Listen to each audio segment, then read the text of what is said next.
Each time ನಿಮ್ rap song ಅಲ್ಲಿ Yeah. Every time ನಿಮ್ ಯಾವ್ದೇ ಪರ್ಟಿಕ್ಯುಲರ್ ರ್ಯಾಪ್ ಸಾಂಗ್ ನೀವು ಮಾಡೋ ಮೂವ್ ಫಿಲಮ್ ನಿಮ್ ಡೈರೆಕ್ಷನ್ ಅಲ್ಲಿ ನೀವು ಪರ್ಟಿಕ್ಯುಲರ್ ಆಗಿ ಸಿಟಿ ಬಗ್ಗೆ ಅಥವಾ ಒಂದ್ ಇನ್ಸಿಡೆಂಟ್ ಒಂದು ಟಾಪಿಕ್ ಇಟ್ಕೊಂಡು ಅದನ್ನ ಎಕ್ಸ್ಪ್ಲೈನ್ ಮಾಡ್ತೀರಾ.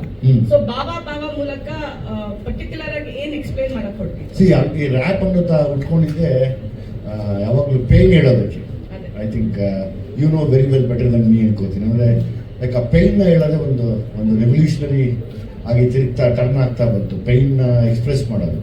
ನಾನು ಹಂಗೆ ಸಿಟಿಲಿರೋ ಪೇನ್ನ ಈ ಸಾಂಗ್ ಮೂಲಕ ಹೇಳಕ್ಕೆ ಇಷ್ಟಪಡ್ತೀನಿ. ಬಾವಾ ಬಾವಾ ಇದ್ರ ಜೊತೆ ಈ ಪರ್ಟಿಕ್ಯುಲರ್ ಬಾಬಾ ಬಾಬಾಲಿ what you want to explain about the city, about the city ಸಿನಿಮಾಲೇ ಗೊತ್ತಾಗಲ್ಲ. ಬಂದು ದಯಮಾಡಿ ಅಲ್ಲಿ ನೋಡಿ ನನಗೆ ಕನ್ಕ್ಲೂಷನ್ ಬಗ್ಗೆ ಮಾತಾಡೋಣ. ಇವಾಗ ನಾನು ಸಾಂಗ್ ಬಿಡಬೇಕಾಗಿತ್ತು. ಸಾಂಗಲ್ಲಿ ನಿಮಗೆಲ್ಲ ಒಂದು ಅಟೆನ್ಷನ್ ಗ್ರ್ಯಾಬ್ ಮಾಡಬೇಕಾಗಿತ್ತು ತಿರ್ಗಾ. ಸೊ ಅದನ್ನು ನಾನು ಅದು ಮಾಡ್ತಾ ಬಂದೆ 2-3 ಡೇಸಿಂದ.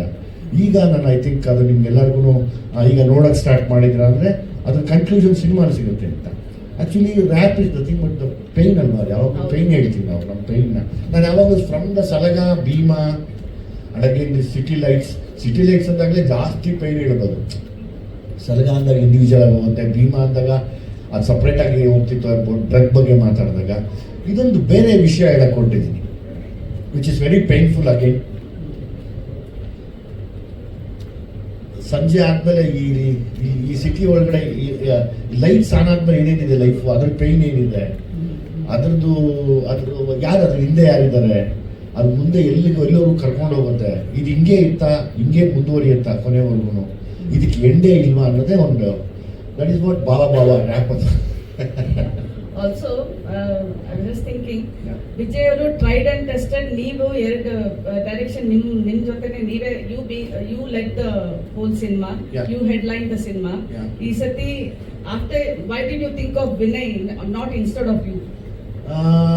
ನನಗೆ ಆ ಟೈಮು ಬಂದಿತ್ತು ಅಂದರೆ ಸ್ಕ್ರಿಪ್ಟ್ ಮಾಡಿ ತುಂಬ ದಿವಸ ಆಗಿತ್ತು. ಲೈಕ್ ಆ ಟೈಮು ಕರೆಕ್ಟಾಗಿ ಎಲ್ಲರೂ ನಾನು ಈ ಸತಿ ನಾನು ಡೈರೆಕ್ಷನ್ ಮಾಡ್ಕೊಳೋದು ಬೇಡ, ನಾನು ವಿನಯ್ಗೆ ಮತ್ತು ಮೋನಿಷಾಗೆ ಮಾಡೋಣ ಅಂತ. ಸೊ ಮೋನಿಷಾನು ಅಷ್ಟೊತ್ತಿಗೆ ರೆಡಿ ಇರೋದ್ರಿಂದ ವಿನಯ್ ನನಗೆ ತುಂಬ ಇಷ್ಟ ಪರ್ಸ್ನಲಿ. ವಿನಯ್ನ ನಾನು ಸಿನಿಮಾ ಹೊರತುಪಡಿಸಿ ನಾನು ವಿನಯ್ನ ತುಂಬ ದೂರದಿಂದ ಅಬ್ಸರ್ವ್ ಮಾಡ್ತೀವಿ. ಯಾವಾಗಲೂ ಈಗ ವಿನಯ್ ಅಥವಾ ನಾವು ಸಿನಿಮಾಗೆ ಬರೋಕ್ಕಿಂತ ಮುಂಚೆಯಿಂದನು ಈಗ ಯಾರೇ ಆಗಲಿ ನಮ್ಮನ್ನು ಅಬ್ಸರ್ವ್ ಮಾಡೋರೆಲ್ಲ ಇರ್ತಾರೆ. ಅಂದರೆ ನಾನು ವಿನಯ್ನ ಅಬ್ಸರ್ವ್ ಮಾಡಿದಾಗ ವಿನಯ್ಗಿರೋ ಆ ಒಂದು ಒಳ್ಳೆತನ, ಆ ಗುಣ, ಮತ್ತು ಇವತ್ತಿಗೂ ನಾನು ಹೇಳ್ಬೋದು ಏನು ಹೇಳ್ತೀವಿ ಲೈಕ್ ಆ ಸನ್ನಡತೆ ಅಂತಾರಲ್ಲ, ಅದೆಲ್ರಿಗೂ ಬರೋದಿಲ್ಲ. ಅದು ನನಗೆ ಪರ್ಸ್ನಲಿ ಇಷ್ಟ ಆಯಿತು. ಆಮೇಲೆ ನಾನು ಅವಾಗ ಅಂದ್ಕೊಂಡಿದ್ದು ಈ ಸ್ಕ್ರಿಪ್ಟ್ಗೆ ಆಪ್ಟ್ ಆಗಿರ್ತಾರೆ ವಿನಯ್. ಸೊ ಮುನೀಶನು ಮಾಡ್ತೀನಿ ಅಂದಾಗ ನಾನು ಆ್ಯಕ್ಟ್ ಮಾಡೋದು ಬೇಡ, ಅವ್ರು ಡೈರೆಕ್ಟ್ ಮಾಡೋಣ. ಆಮೇಲೆ ಪ್ರತಿಯೊಬ್ಬ ಡೈರೆಕ್ಟ್ರಿಗೂ ಒಂದು ಆಸೆ ಇರುತ್ತೆ, ಅಂದರೆ ನನ್ನಂಥ ಡೈರೆಕ್ಟ್ರಿಗೆ ನಾನು ಹೀರೋ ಆಗಿ ನಾನೇ ಡೈರೆಕ್ಟ್ ಮಾಡಿಕೊಂಡು ನಾನು ಬೇರೆಯವ್ರಿಗೂ ಡೈರೆಕ್ಟ್ ಮಾಡಬೇಕು ಅಂತ. ಬಟ್ ಆಕ್ಚುಲಿ ನೀವು ಹೇಳಿದ್ ಕರೆಕ್ಟ್. ಅಂದ್ರೆ ನಮ್ಮಲ್ಲಿ ಆಕ್ಟರ್ಸ್ ಇದ್ದಾರೆ, ಅವ್ರಿಗೆ ಬೇರೆ ಬೇರೆ ಕ್ಯಾರೆಕ್ಟರ್ ಕೊಟ್ಟು ಎಕ್ಸ್ಪ್ಲೋರ್ ಮಾಡೋ ಟೈಮ್ ತಗೋತಾ ಇದ್ದಾರೆ. We don't have directors who want to, ಅಂದ್ರೆ newcomer, they only want stars ಅಂತ. But you went with somebody with 2-3 film old actor, even though he comes from a background which is very popular, legacy holds, but he also needs to build his own idu anta. So Vinay, how did you find this journey of working with Jay sir?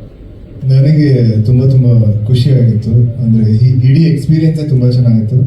ನಾವು ಅನ್ಸುತ್ತೆ ಸೆಟ್ಟಲ್ಲಿ ಬರೀ ನಗ್ತಾನೆ ಇದ್ವಿ, continuous ಆಗಿ ಇವಾಗಲೂ ನಗ್ತಾನೆ ಇದ್ವಿ. ಆಮೇಲೆ Vijay sir ಇಂದ ಸಾಕಷ್ಟು ಕಲಿತೆ. ಆಮೇಲೆ ಅವರು ಎಷ್ಟು ದೊಡ್ಡ ಆ್ಯಕ್ಟರ್, ಎಷ್ಟು ಎಕ್ಸ್ಪೀರಿಯನ್ಸ್ ಇದೆ. ಸೊ ಅವ್ರಿಗೆ ಒಂದು ಆ್ಯಕ್ಟ್ರಿಂದ ಏನು ತೆಗಿಬೇಕಂದ್ರೆ ತುಂಬ ಚೆನ್ನಾಗಿತ್ತು. ಸೊ ಆ ಕಂಫರ್ಟ್ ಇತ್ತು. ಆಮೇಲೆ so I could get my best performance out ಅನ್ಸುತ್ತೆ. Okay, we are just beginning, no? So more press meets will happen, so we'll get to know more. Yes, exactly. ನಾನು ಗೊತ್ತಿರಂಗೆ ಇನ್ನೊಂದು 3-4 ಪ್ರೆಸ್ ಮೀಟ್ ಮಾಡ್ತೀನಿ, ದಯಮಾಡಿ ನೀವೆಲ್ಲ ಬರಬೇಕು. Of course, Monisha, welcome to the Kannada industry. Thank you so much, ma'am. Thank you. I always say every time, make your father proud. That's all. Thank you so much.